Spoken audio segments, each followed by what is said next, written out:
Okay, so when you log into Zipforms, this is what you see. You log in and you are in transactions. And the new way to do a transaction is to select new. Well, this is the old way too. So number one, no matter what you're doing, this is what you always do. You go to transaction, which is the default. So you don't have to go anywhere else. So don't click around. Then click new. Once you're in new, these are your choices, 4 choices. New listing, a new purchase or a buyer broker, a new lease, or a new lease listing. We never use QuickSign here. This is what we use, okay? We always pick one of these because it has to attach to the buyer or the seller, whoever we're representing, and it won't attach if we just try to quick e-sign. So it's always one of these. So I'm going to just show you again. You log into Zipforms. This is what you see. You click new, this plus sign here, and we're going to do a new purchase offer. Okay. And the name is Betty Buyer. Betty Buyer. Okay. And it pulls your office in. And then we want to say the street address of the property. But if we're a buyer broker, we're just doing a buyer broker, we don't need a street address. And it's active. And we scroll down and we click save. And in the world that we live in, we usually end up writing more than one offer before we get our contract. Oh, you have to say, sorry, residential. So when you're working with a buyer, all of these different things have different paperwork. We can always change it. So we're going to say residential. Residential equals a single family home. A condo is a condo. Condos have condo documents, and so they have a different contract writers. Commercial is commercial, vacant land, farm and ranch, manufactured home, that's a mobile home. But most of the time it's either residential, condo, or multifamily. So we will say residential, and it's Betty Buyer, and we don't have to have the address because we're going to write a buyer broker, and we click save. And it always takes a little bit of time to save. And then it brings you to the summary of what we just did. So now we're in summary. If we ever decide, oh, they want to buy a condo instead, we can go to this drop down here, click on the details of the transaction, and change it to a condo. Okay. So once you do it, you can change it. Okay. Any questions so far? Robert, any questions?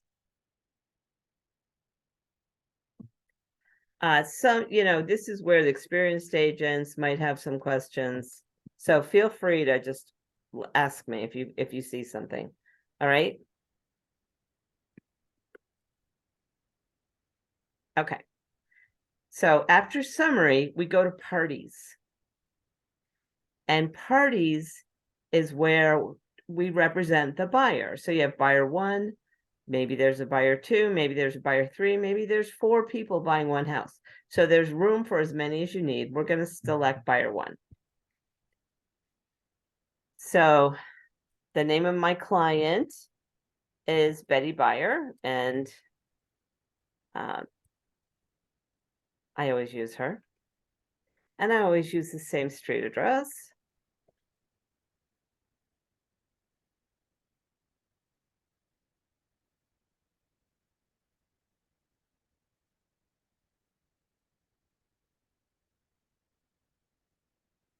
And you have to have the street address here because the street address will autofill into the contract.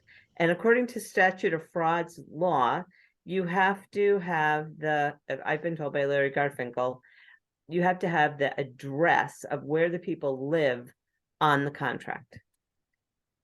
So it doesn't have to be the zip code, but it has to be that. And then an email.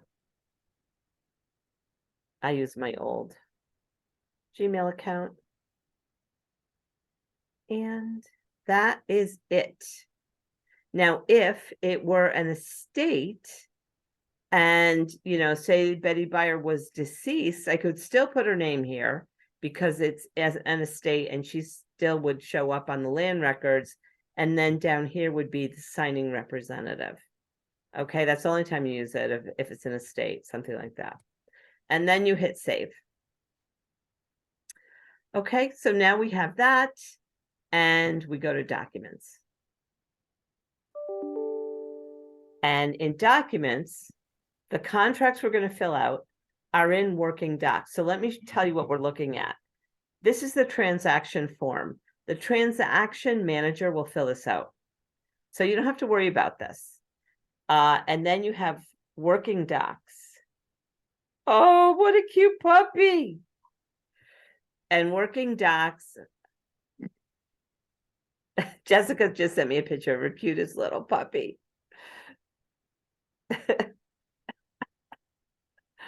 And I have a watch, so when I look down to see what it is, I see it. Oh, such a good girl. Yes, you are. All right. So now we have working docs. That's where we always will go to fill out the forms. Once they are completed, the transaction manager will find them and put them in executed docs. You don't have to worry about it. The transaction manager also puts the checks, release things. This is the transaction manager folder. If this were a referral, and let's say we got this from Century 21 or something else, and we had to give a referral back, then that paperwork would go here. And this is for the warranty, which we'll talk about at some point, but we have something through Century 21 where you can get a home warranty for your seller or the buyer. It costs money and you can negotiate who's going to pay for it. So we're going to start with working docs. If I am representing a buyer, I would have to do a buyer broker first. And Jessica, the last time we did this, we did the buyer broker. I'm just going to run through it quick. And let me show you what we're going to need to write an offer. We need the agency disclosure. That's number one. Number two is the exclusive right to represent the buyer.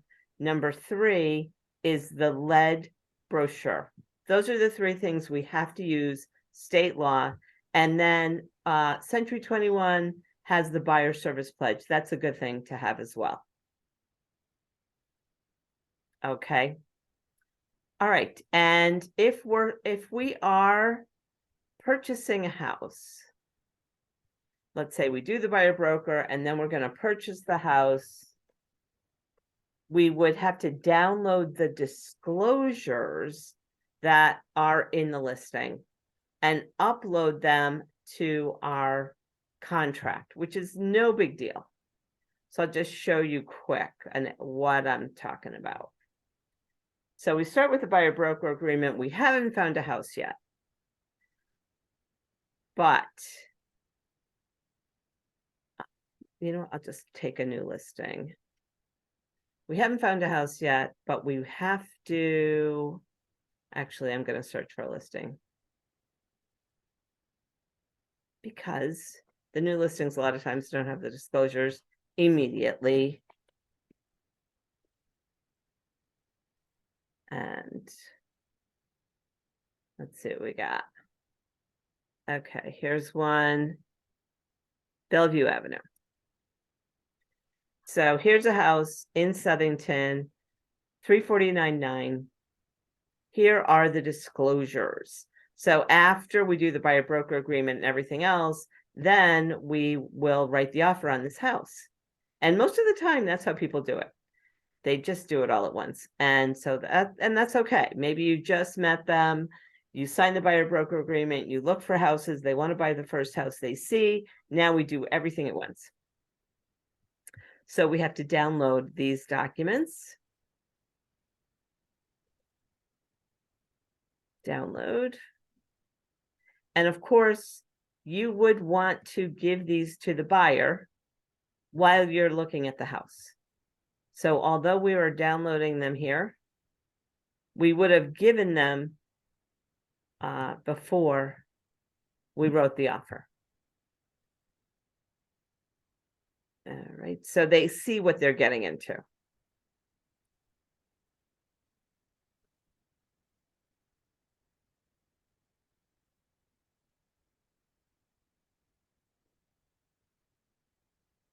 Okay.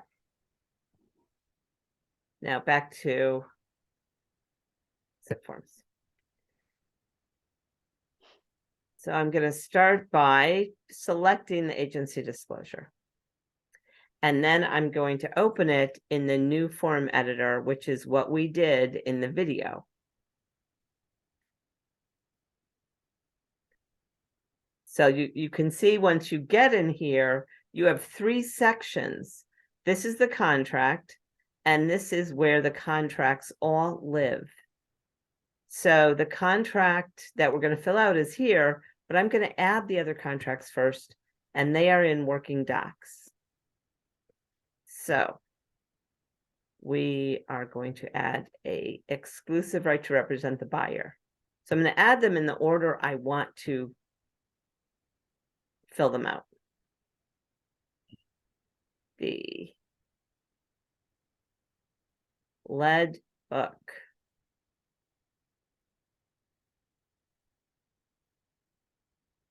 Okay, then we have something called a foundation advisory for buyers and sellers. We are going to add all of these things. Next, the real estate purchase contract. Then I'm not going to do the buyer service pledge.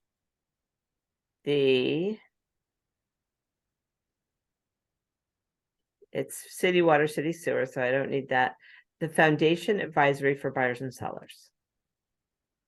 Okay, and now I'm going to add the disclosures.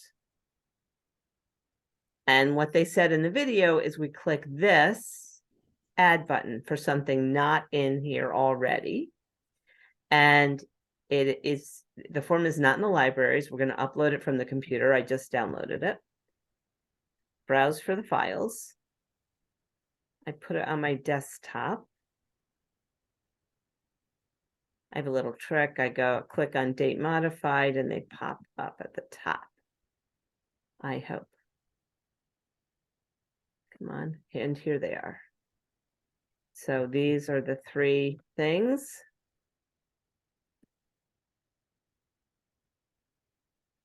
And now they're in the bottom part, and I believe I still have to add them. Let me just say. Oh, nope, they came in. So now they're up here. So if they are not in the order I want them in, I can drag and drop them.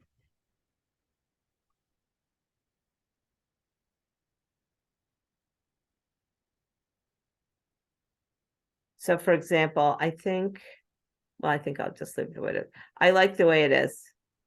But these little dots right here, you can see there's 6 dots. This is the drag and drop. So if we wanted to change the order, we could.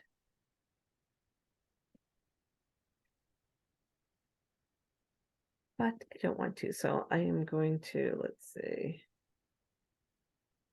bring it back. Oh no, I want that there. Purchase contract, foundation advisory, include, well, that's okay. I like it there. So I'm glad I did that. All right. So I think I have everything. If I find out I don't have it, then I can add it in later. I'm just going to review the house and make sure it doesn't have well and septic. So I'm looking at the listing.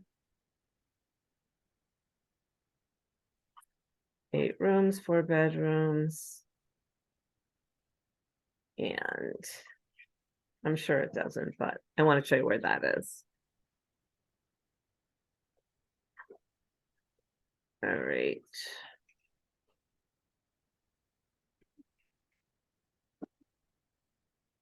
Public water connected, public sewer connected.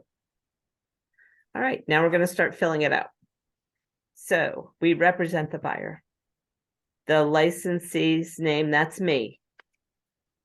Sometimes it's there and sometimes it's not. Usually it's there if you represent the seller, but it didn't show up automatically as the buyer. So this says that I'm going to represent the seller exclusively. Jody, where's the date stamp? You will see. This is not where we put the date stamp. That comes when we do the signing. Okay. Okay, and all the tools have the date stamps. So those are the three areas. We have the forms, then we have the signing, and then we have the tools to drag and drop the signatures and the date stamps. But you don't even need a date stamp, but we do have to tell them, okay, when did we give it to them today? Then we have Betty Buyer. She automatically filled in because I put that in there. And then we go to the different ways agency is explained. Then we go, and here is the exclusive right to represent Betty. And what I'm going to show Betty is Southington homes or homes in Hartford and New Haven counties. You can't say homes in Connecticut. So I've been told. I'm going to put this to go into effect today, and I'm going to think I should be able to get this done by the end of March. As a company, we don't have rules about buyer broker agreements. It's up to your own how you feel about it. It could be if it's a friend and they're like on again, off again, you could do it for a year. If it's somebody that you don't know and you're worried, you're not even sure you really want to work with them, you can put the address of the house that you're showing them in here. So, and sometimes they don't want to sell, they want to get to know you first. So this is up to you guys. I personally would work exclusively for a longer time frame and try to meet with them ahead of time. Now we talk about what we're going to get paid. So I always put 3%. So, and this is a number field. So for this field to put a percent sign, you have to hit the space bar on your computer. It turns green. Then you can put anything you want in here. So I put 3% or MLS offering. And then I'm going to put an asterisk. And then I'm going to put the asterisk here and say 3% or MLS offering, commission not to go below 2%. Or you could say 2.5%, because sometimes they'll put maybe they're looking at a short sale, or the co-broke is like $500. So then when you're showing them the house, you can say, listen, I love this house as much as you do. They're only offering to pay this much money. We might be able to get the seller to pay more, but if not, part of my commission is going to be part of your closing costs. And they're usually okay if you say it like that. Because it's true, you're working hard to represent them. Then we don't do any of this. So this is like money up front, a retainer fee. So we just don't do retainer fees. And this is anything else they want to put in here. Like, let's say Jane Smith in Greenwich showed them a house. So if they buy in Greenwich, they're going to work with Jane Smith. We understand that. And then we have their email address and our email address. So you click the box and then you type in your email address. Then you click the box and you type in their email address. And this is the buyer broker exclusive right to represent. And you can see here that Betty's home address filled in. So you have to have the address of where they live there. And then we keep scrolling. Then we have the lead book. The reason that we have to give them the lead book is because we have a lead disclosure that's part of the contract. And it says that we gave them the lead book. So that's why, and the disclosure is a federal form and you can't lie on federal forms. So now we have the seller. And now we found the house we want. So I'm going into the matrix and I'm going to copy and paste. Wait a minute. Let me just tell you where we are at. We now have the purchase contract. So the purchase contract has a seller. Like I said before, the seller, this may change. We may look at one house, put an offer in, it doesn't get accepted, look at another house. So there is something in Zipforms where you can attach this contract, sales contract, to the property and it autofills. But then you can never use that again. You'll have to create a new folder for the next time you write an offer. So I don't really like using that autofill thing unless I'm sure they're going to get it. So instead, I'm just going to write the seller's name. The seller's name is found here in the listing. So in the listing, we click on public records.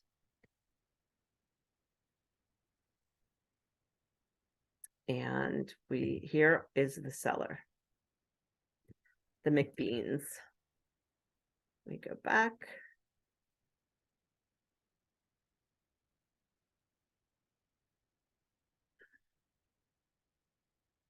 Okay. And then we put the address that they live at.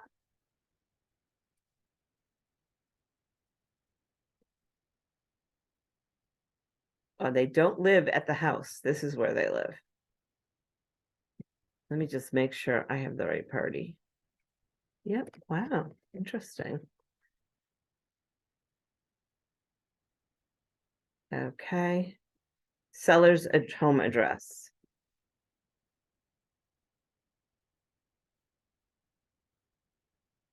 Great.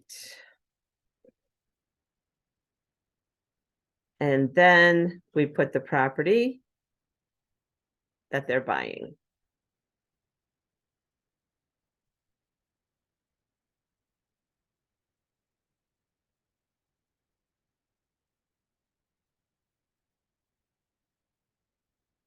Oops.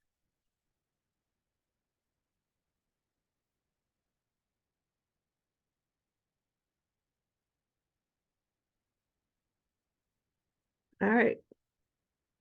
And then we go down to the next form. And it's the property included, excluded. Okay, so in the disclosures, we have what's staying, what's not staying. And you'll see that in a minute. So we don't have to put in what's staying and what's not staying. But let me get rid of this thing. All right. What is staying with the house is put here. Okay, electric range, refrigerator, dishwasher. So if it didn't have a what's staying, what's not staying, I would copy and paste that information into the contract right here. But it has it. Let me hide that stupid thing. Hide, hide, hide.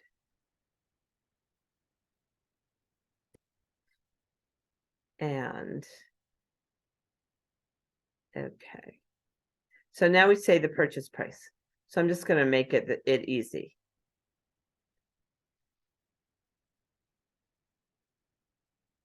$349. So I'm going to say $350. Okay, so purchase price is $350.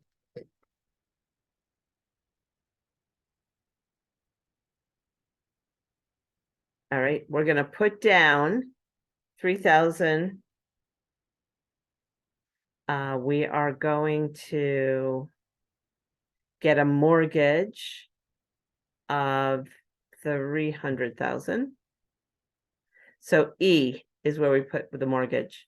Buyer will pay the following amount of closing by cashier's check, certified check, by obtaining a bank or institutional mortgage from paragraph 5. And this, we're going to say 300,000. And then we have to bring the remainder. So 50,000 is going to be the total down payment. 50 minus 3 is 47,000. And then it adds up to the 350. So how this works, so this is why I do it this way. The purchase price is $350. Normally we do 1 to 2%. Just to make it easy, I'm doing less than 1%, $3,000. Then the additional deposit, if I wanted to do additional deposit, now I have to go get another check from the buyer, and it has to be a cashier's check. And that has to be done right away. And it's not easy with people working today to go to the bank and get a cashier's check. So I just don't do it. But this check here has to be given to the seller within 3 days. So this says, once this is a fully executed contract, no later than 3 calendar days after the deposit to be applied to the total purchase price, if this deposit is not paid by the buyer at the stated time, seller at the seller's sole discretion will have the right to declare the buyer in default and relieve the obligation hereunder. So this deposit check, I have to get to the listing agency within 3 days of this getting signed. So if it gets signed tonight, I have to have it by Friday, Wednesday, Thursday, Friday. So just so you know, people used to drag their feet on this, and now they put something in the contract for that. And then just remember our mortgage is 300,000. So we put this here, mortgage contingency as provided below.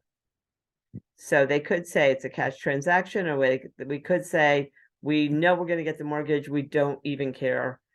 We're going to waive the contingency, but this is not the case. We're giving a contingency. Today's the 6th. We're going conventional. So I'm going to say we'll get the mortgage by, they'll probably sign it by the weekend. So we'll say the 9th. And that is the time that I have to write in my calendar. I have to get that mortgage, make sure that gets approved by January 9th, 2023. And I am responsible for that date. The market transaction managers will try to remind you, but it's really up to you. So now we talk about the mortgage. So we're going with a conventional loan. Normally you have 1% as a point. That's standard. You should ask the mortgage guy how many points, and you have to put what the points are, because the rate could go up, and if they still qualify, they would, technically still have to buy the house and put more points here, if you leave it blank, and they would have to buy the house and pay whatever points would be necessary to buy the rate down. So technically put what it is, and you find that out from the mortgage broker. And we're getting a $300,000 loan. And the rate is 6.5%. And it's a 30-year fixed rate, conventional. Okay. Then buyer represents that when they get the mortgage, they'll be able to close without selling any real estate. So if they had to sell a house, that's easy enough. You just have to say they have to sell a house and then have the right paperwork in as a writer. Jody, why wouldn't you put down prevailing on the mortgage rate? Because we're in a fluid market. And what if the rates go to, like it's 6.5, 6.25? What if the rates went to 10? I want to put the rate that they qualify for. I used to say prevailing so you don't tip your hat what you qualified for, but that's when rates were flat and they weren't going up or down. So that's what we were told by Larry Garfinkel. So you put down the mortgage rate at the point in time that you're generating this contract. Correct. Because it's part of the contract. So if they can't get that rate, they might still want to go forward, but they don't have to go forward if they can't get that rate and it goes up too high. Now, could you fall back if you did put prevailing and the mortgage rates went up? Can you fall back on them not being able to obtain a mortgage commitment and then withdraw their deposit monies? Yes. Okay. That is why that's why we do it this way. Now, would I say it in those words to a buyer? No, I would not say those words. I would say that, we're doing this to protect you. In fact, I wouldn't even have the conversation. This is what Larry told us. We have to be careful when we're doing contracts. Just an interesting thing. If we explain what the contract means, we are actually practicing law without a license. So we can't explain what the contract means. We can only protect them, and we can read the contract. Why do you do this? Well, I'm doing it because our attorney told us to. That's all I would say. This is the best way to do it. I've been told by our attorney. Okay, if I start to get into too much detail, I'm getting out of my expertise, even if I know what I'm talking about. And that is so I've been told that many times by attorneys. So if they say why, well, you can ask your attorney why, but attorneys write the contracts, we fill in the blanks. And so we used to say prevailing, but when the rates never went up or down, because if they paid a higher rate, it means they have bad credit. So we didn't put the rate in. So if you're working with somebody that has bad credit, then their commitment may be a higher rate. And then you have a conversation with their attorney and say, I want to put prevailing in the contract because I don't want the other side to know that they might have bad credit and this could be a risk. And then it's to their advantage. They probably wouldn't get the deal if you didn't put that in there. Does that make sense? All right. Does that make sense, Robert? Well, yeah, yes and no, but I understand that, why you don't say that, because it's beyond your scope of responsibility. And so, Yeah. okay. So we go to the meetings that they have for the teachers for the Department of Consumer Protection, and they always bring that up, that what Okay. real estate agents shouldn't do that.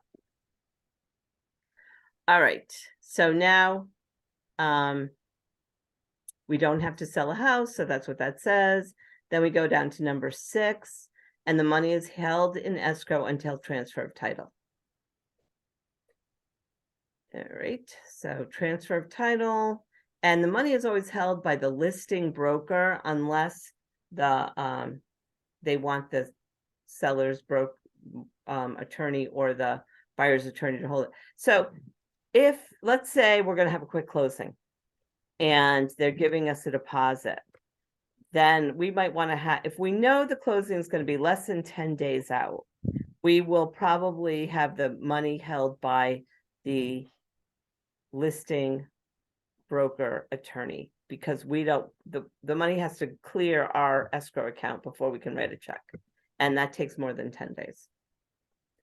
And then we're going to do a closing, and we'll say 10 days after commitment. So what do we say, the 9th? So we'll say the 23rd. And then we scroll down to other conditions. And that would be like if the seller is going to pay the closing cost for the buyer, there might be other conditions that you want to put. And then we have this thing about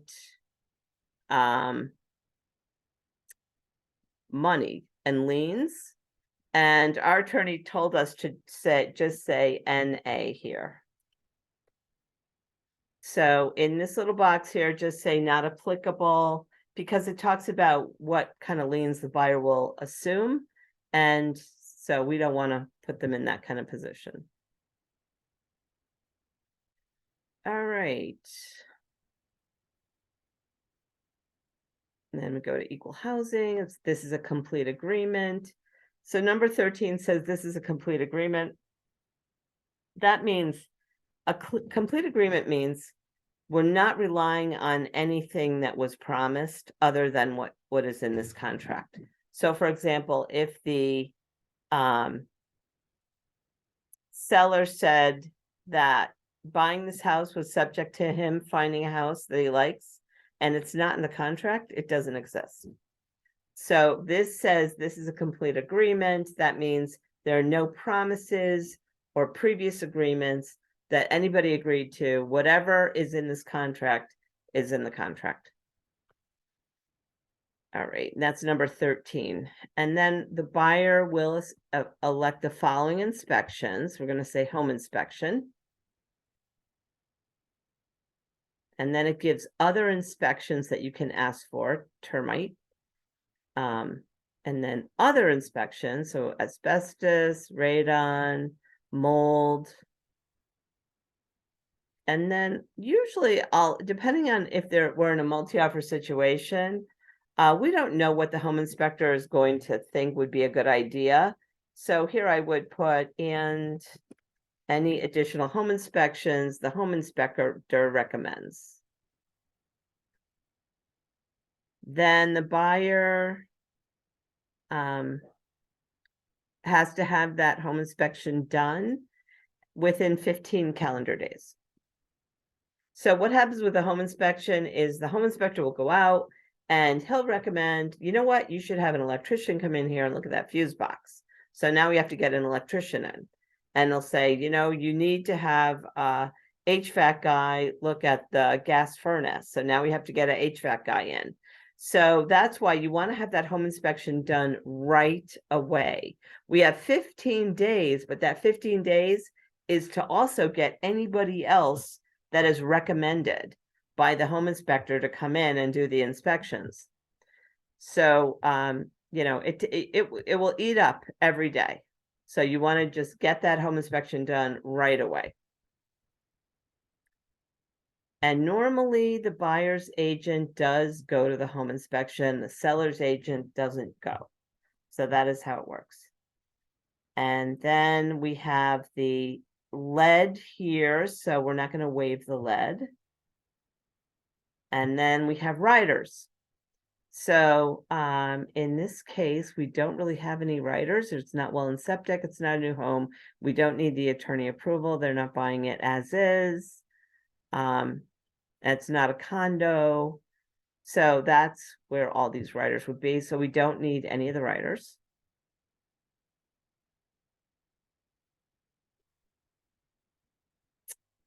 And then we go down to where the buyer's email. And a lot of agents put their own email in here so that the other side doesn't find out the buyer's email. And I recommend doing that. The other side doesn't need to know the buyer's email.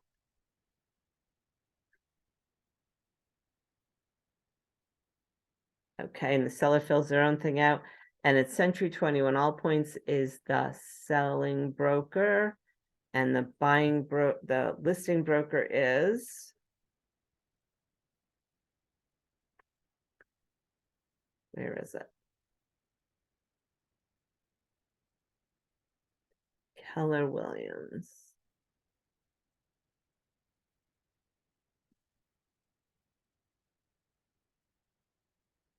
So I put that right here.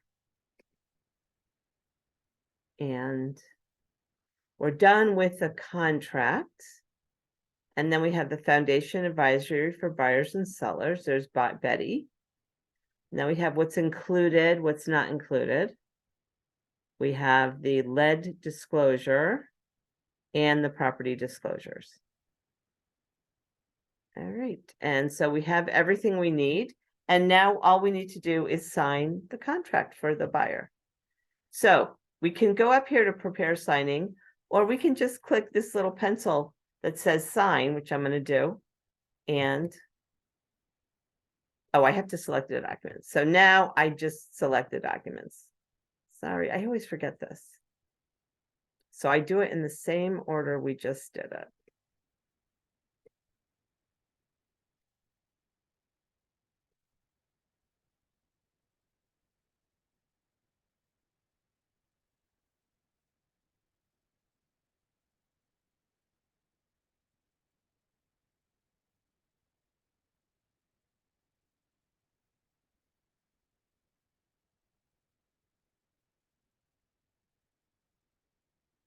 Okay, now we hit the pencil. And if we forget one, we can still add documents even when we get to this point.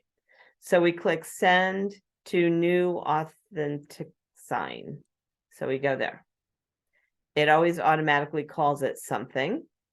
And then there's a return folder, but it doesn't give us the option like it used to of going to the right folder that, what is that called? The executed docs. I never fill it out. So it's just going to land on the main folder of working docs when you first go in. But it's okay. You'll see what it is because it will be dated.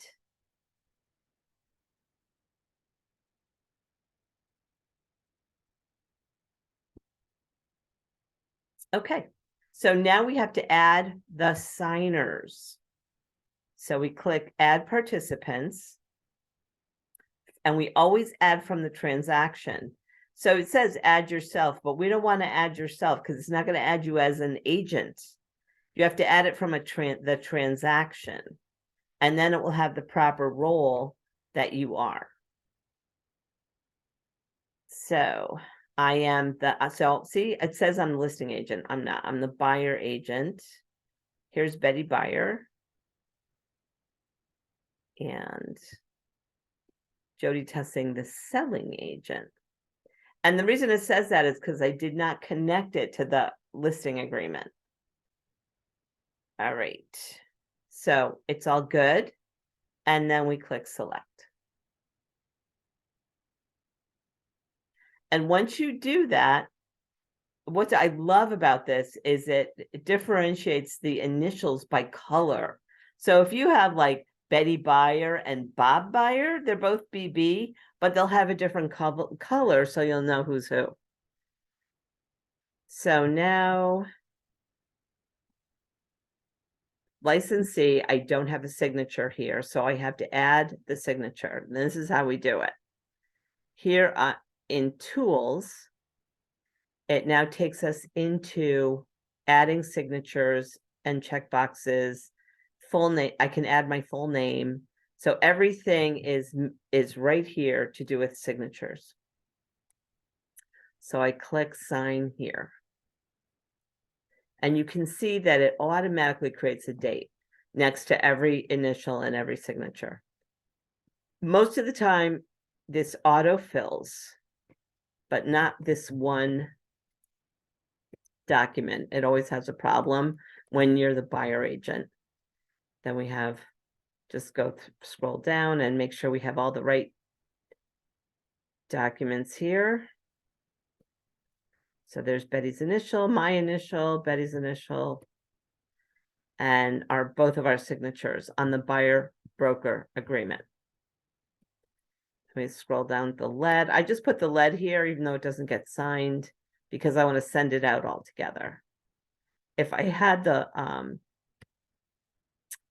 the approval letter, I would put that here too, from the bank. And now we're getting into, wish I could make this smaller. Control minus will make it smaller, or control plus will make it bigger. There we go. So now we can see the contract. It has C property included, excluded, and the information on the financing, the mortgage contingency information, deposit and escrow, held till transfer of title, and then it has the buyer's initial at the bottom of every page. Oops. This is another glitch with this system. The default is to waive the lead.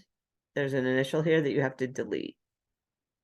So you just click it, and then you can click the little delete bucket, and that initial goes away because we're not waiving the lead. It's an older house.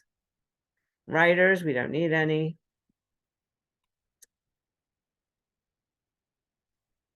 And buyer broker signature. I mean, buyer's signature, sorry. Oh, look it didn't save the broker. Huh.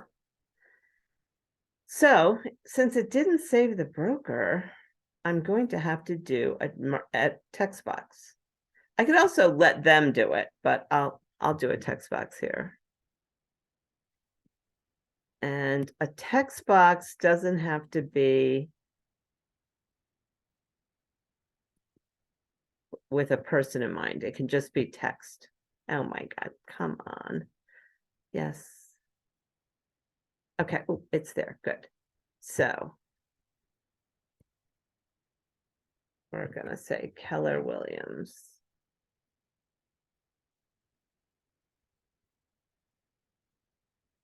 Really?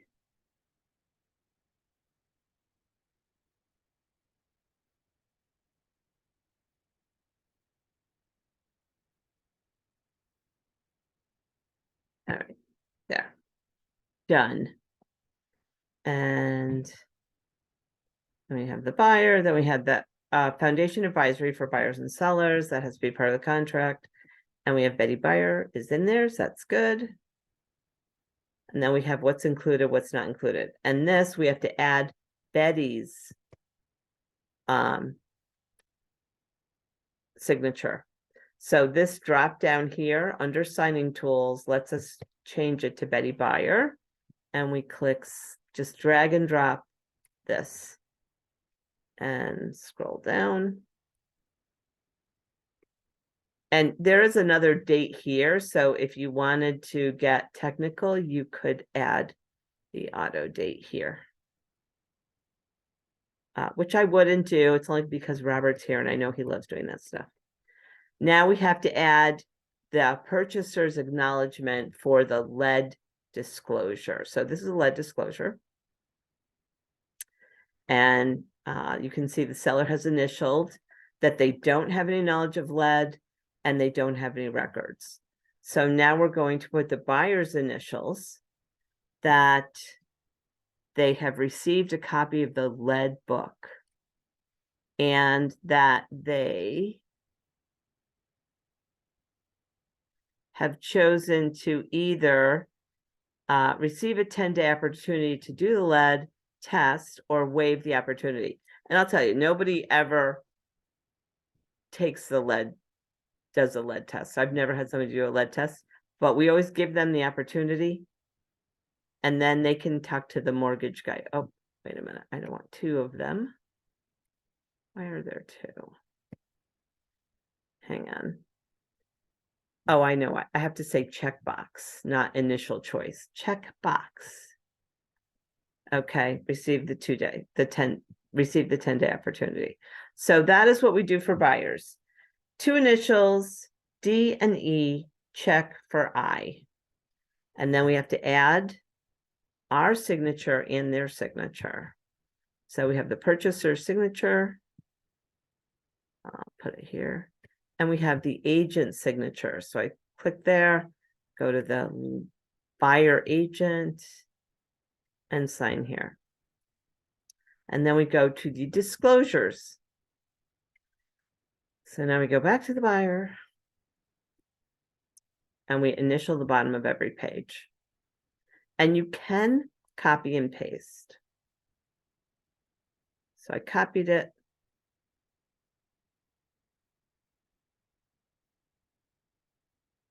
And now we're going to paste. Paste.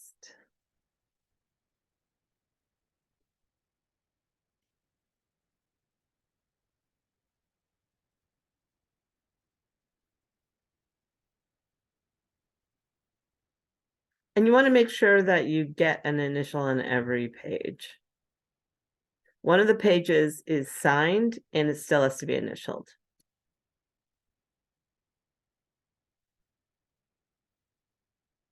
The transaction manager will look at this, look at all of this. And if you miss an initial, they're going to let you know. And it's not the end of the world either. Don't feel bad. No one ever does it completely right. And here is the last initial. Why don't I see it? Well, I know it's down here, so I'm just going to do it. Okay. And now I'm going to, oh wait. Jody, go up on the next page. Is there an extra page on that? Did I miss a one? I don't know, but I've seen it. Oh, I guess I was mistaken. I guess there was, Well, like this you says said, there's, 7 of 7. I don't know why. So you know what? Once in a while I'll see it's not there. But it also could just not be showing because of all these toolbars. So what the heck? It's not going to hurt. And now we're done. So we have actually filled out the entire contract and added all the initials. And next we are going to get it signed. So then we just click that next button. And we can customize the invite.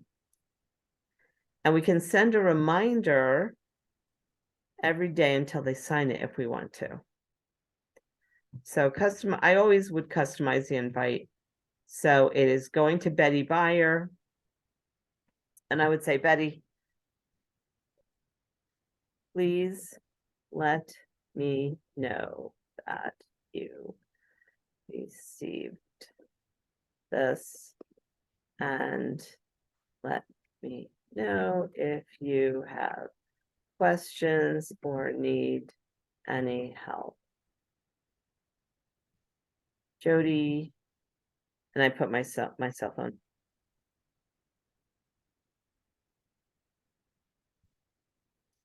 So another thing that I recommend that you do, and I'm going to click save and send. So we just did this all, and buyers are always going to sign everything you send to them. They do, and they don't read it. They just want the house.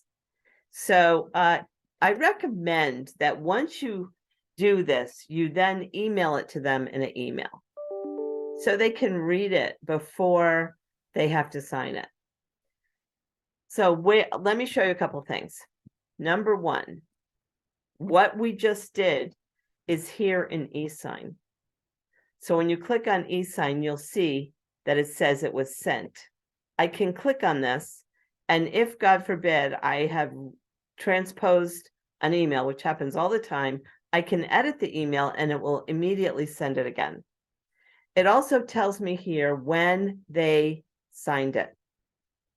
So once it's signed, it's here too. It is also in the transaction. So where is it in the transaction? It's here in documents. And when you go there, it's just going to be like down here, and it will be dated. So the document will be right here and it will be dated, and it will be a folder that's dated. So you won't see like a plain document. You will see a folder that's dated, and it will tell you that that's what it is. It used to be that we would be able to tell it to go to executed docs, and then we wouldn't have to worry it would be there. But now it's not letting us do that. So it's here as a folder. So it's fine. Now, it remembers everything I just did. So everything I just did is here. So if we're going back and forth with a selling agent, we can go to the sales contract and we can redo it. So let me just, let's see, where is the sales contract? Real estate purchase. So let's say, okay, you know what?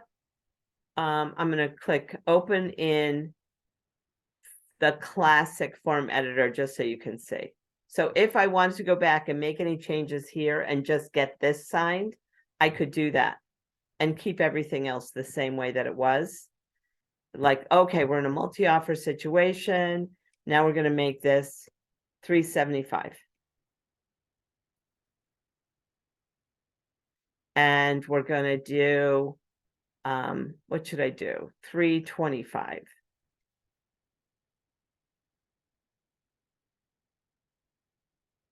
Okay, and now it adds up to 375. Then I would just have to make this 325 for the mortgage. Okay, and everything else can be the same. And I can hit save, and I could then go and go back. So once it's saved, I can go back and then I can do a new e-sign, and I can do it the old way, or I can do it the new way, which we just did, and send it out again. Now, let's say before I send it out, I want them to get a copy of what I sent. So what I'm having them sign. Whoops, I didn't mean to do that. Hang on. Go back. So now I want to send them everything that I just had them sign. So all you have to do is select it here.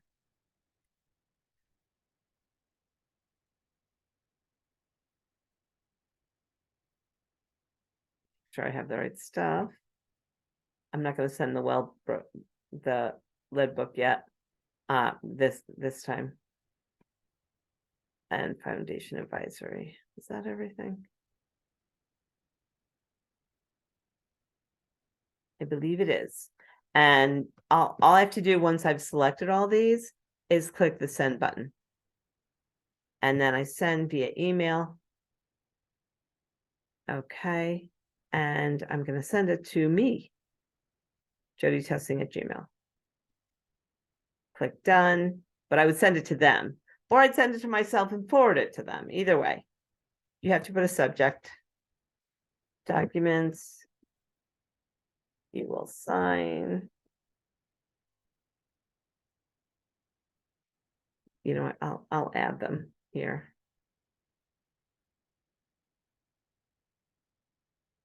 Betty Byer.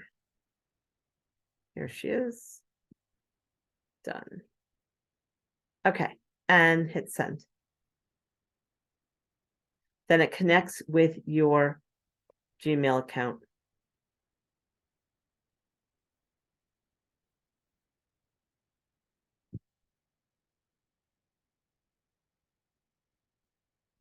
It takes a minute. Okay, and it was just sent. So that's how it works. And then I'll show you.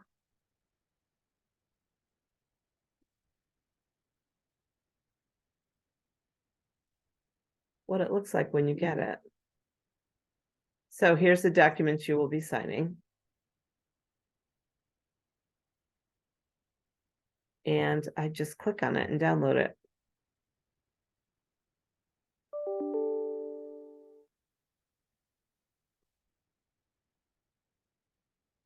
So it has all the same information. It's just not signed.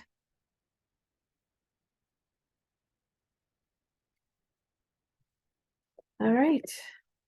Any questions? So I usually do this as a workshop. Because we had to do so much, I want to just make this a recording that you can look at again, and I'll send it to you. But we did a lot, and I apologize that if I went too fast. I know I went too fast.